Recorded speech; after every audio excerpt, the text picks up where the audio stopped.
don't know why this person goes so fucking slow, man. Now I got this person on my ass and this person going like stupid slow. Like what in the world? And this person just decided to switch lanes without even putting the signal light on and just say, I'm gonna switch lanes and stop. Man, people can't drive in North Carolina.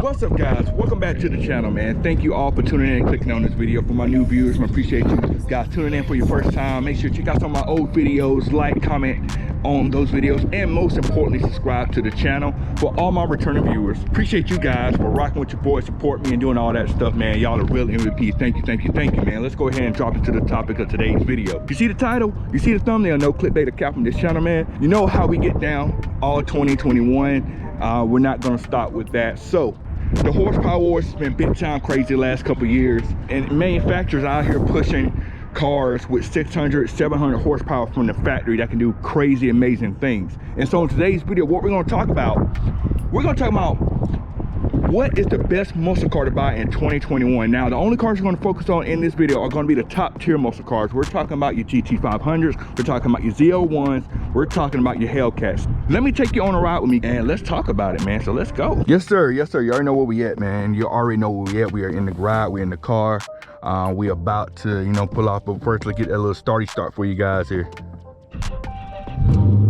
Yes sir, we're finally in the car, we're finally moving and all that. So like we're saying, man, we are talking about 2021 top tier muscle cars and which one is the best to buy this year. So first thing, man, like when it comes to muscle cars, the first thing that everyone talks about is horsepower. Horsepower is king. That's the main thing that people, you know, want to call out and talk about. And let's get straight to the point, man. Honestly, Dodge is winning the horsepower game straight up. They have right now 3 cars over 700 horsepower, 3. So you know they're winning that horsepower game, man. So you know that they got that on lock without a doubt. Now in 2020, Ford stepped out with the GT500, 760 horsepower in that car. So you know they wanted some of the horsepower gain too. Before that, they just had the GT350, which was their most powerful car, naturally aspirated. But we'll talk about that in a different video. But GT500, what they had, and Chevy, they had the Z01, which actually came out with the Z01 and when they came out, Z01 2013, I think. And I think they're pushing like 650 horsepower right now. So those are the cars we're gonna be focusing on. I know I don't mention the 1LE a lot in this video. It's because of the fact that the 1LE is more so like an add-on package to the Z01. So you got the Z01, you buy that, and then you add the 1LE package on top of that. The wide body is kind of the same way, even though Dodge classifies them as different trims. They're pretty much the same trim. They're just a normal car with the wide body option added on top of that. So that's what we're looking at. Top horsepower that we have is going to be the super stock, 807 horsepower if I'm not mistaken. Pretty much with that car, it's a one-trick pony. It's a drag racing car. That's pretty much all it is. Dodge made that car to do one thing and do one thing very well.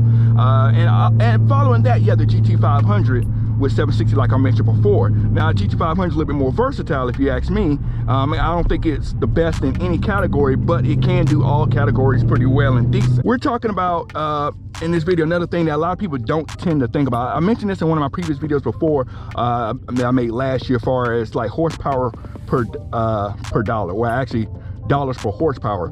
To me, this measurement tells you like which car is actually like the best buy for the horsepower that it gives and the price range of it. Some cars are gonna be better, some cars are gonna be worse, but there are gonna be certain cars gonna give you a really good bargain as far as the amount of horsepower that you're getting for how much you're spending on the car. Now, if you're following along here, what I'm gonna do here, I'm gonna put the graph on the screen here so you can see kind of like my calculations and what shows as the best cars to buy for the horsepower here. I don't know why this person goes so fucking slow, man. Now I got this person on my ass and this person going like stupid slow. Like what in the world? Come on now. Like you getting on the interstate, you don't know why you not. Like this is the stuff I be talking about, man. People just be like moseying along like they ain't know.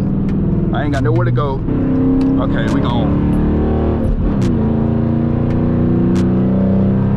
And this person just decided to switch lanes without even putting the signal light on and just say, I'm gonna switch lanes and stop. And people can't drive in North Carolina. God, man. They get on my nerves.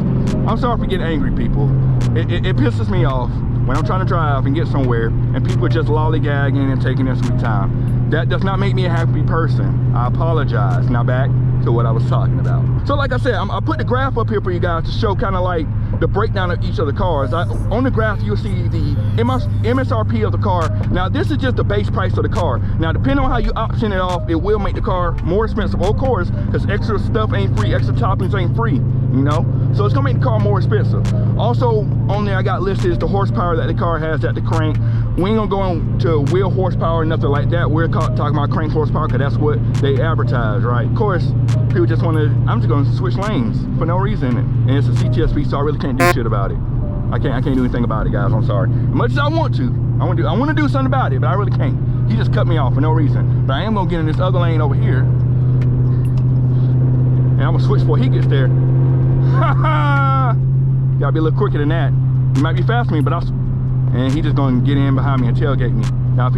Now this ain't the video ain't about tailgating or any kind of driving, but if you're gonna tailgate me, man, I'm a brake check you, because I'm sick and tired of people doing stuff like that. Like, come on, man. Like, and he's gonna go speed around and cut some people off. Watch. So on this graph, it shows you the ratio, or pretty much the dollars per horsepower that you be spending if you buy this car at the base price. Of course, if cars have the same horsepower and you add on like a Z01 package or a wide body, things like that, it's gonna make you spend more per horsepower. But this will give you a good idea in the baseline of which car right now is giving you the most horsepower and the most bargain and most bang for your buck, man. You're looking at it, Hellcats right now got the top 3 spots. So granted, one of them is the wide body, but you have the Hellcat at 717, you have the narrow body red eye at 797, giving you the best bang for your buck. I mean, that's what it is. Cheap horsepower, that's the name of the game right now. Who can promote the most horsepower and make it affordable for people to buy?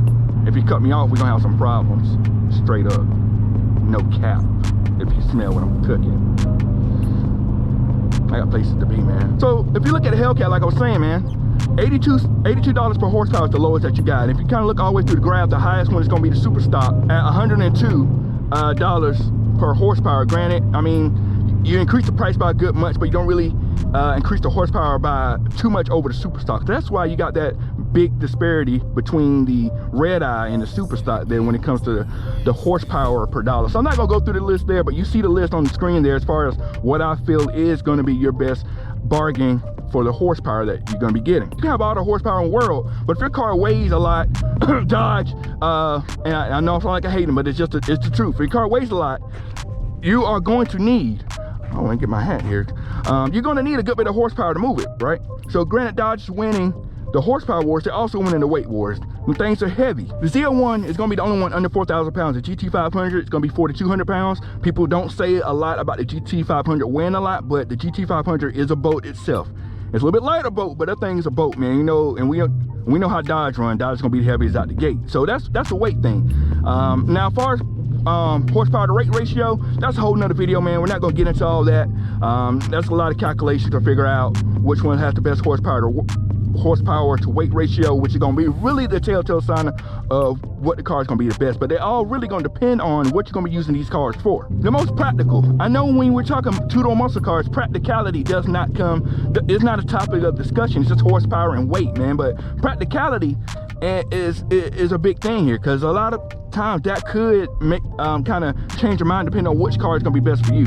To me, and this is just my opinion, the most practical car out of all these cars is going to be the Hellcats. The reason being is I came from a four-door sedan before getting my Challenger. Granted, it's not a Hellcat, but it's the same size as a Hellcat. The interior, the trunk space, all that's the same size as a Hellcat.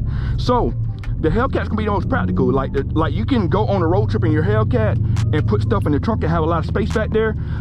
You could put 4 adults inside the car, like in the back seat, and the back seats are usable. You can't do that in the Mustang or in the Camaro.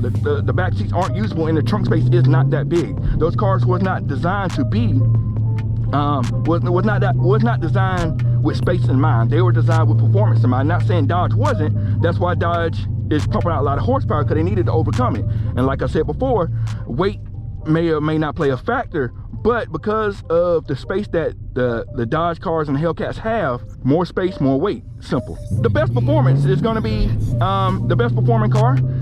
It's really going to depend on what you're trying to do with the car, and I'm gonna base this on just what I see and what I have observed with the cars. To me, I feel like the GT500, and I know a lot of Mopar guys are going to hate me for this, I feel like GT500 is going to be the best performing car because of the fact that it is versatile. It won't be the best drag racing car, but it's got enough power to hold its own on there and do really well. Of course, performance wise, like I said, it's going to be depending on what you're looking at doing. The ZL1 is going to be the best the best road course car. Dodge is going to be the best drag strip car. More specifically, the Superstock is going to be the best drag strip car because it is built with the drag strip in mind, giving you the most horsepower and like the setup for a drag racing with the tires and the suspension and all that type of stuff. So performance really going to depend on what you're trying to do. I feel like the GT500 is going to be the best all-around car for all the stuff that I listed. Now, when I'm talking about overall performance, now I'm not saying that the other cars on this list cannot perform like the GT500. My thing is, I feel like the GT500 is going to be the best for all that. I know people that have Hellcats that take them to the road course tracks all the time, and they can wrestle those beasts around those tracks. All right, guys, this is going to wrap up today's video, man. This traffic is getting crazy and whatnot. Now I want to hear what you guys got to say, man. What you guys think, man? What car you feel is the best to you? I gave my points. I told you how I felt about it, man. Let me know what you feel about it, man. What cars you feel is the best? I tried to take my Dodge loyalty out of this and give an unbiased opinion. Granted, no matter what, if I were to get another car, I'm still sticking with Dodge, just because of my personal reason. I like the look and all that type of stuff. You can check one of my previous videos that I talked about why I chose a Dodge over the other brands, but that's what I'm rolling with. That could change for the guys out there that are, that are thinking what direction should they go. So thank you for tuning into the video. We will catch you on the next one. We are out. Cut it.